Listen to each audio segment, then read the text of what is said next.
Today, ladies and gentlemen, marks a very significant milestone in the evolution of the aviation in our country. The magnificent plane we see before us is the first of 3 that Air Pacific has bought. The new planes and the expanded routes they will soon fly will contribute greatly to growing Fiji's economy and its proud tradition of hospitality and tourism.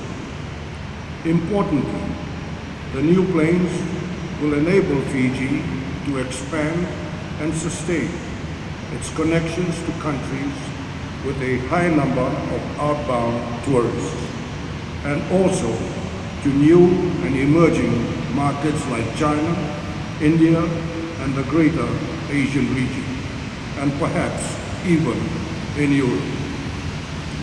On the whole, Fiji's tourist arrivals, including those from our traditional sources in Australia and New Zealand and the Americas, continue to reach unprecedented levels.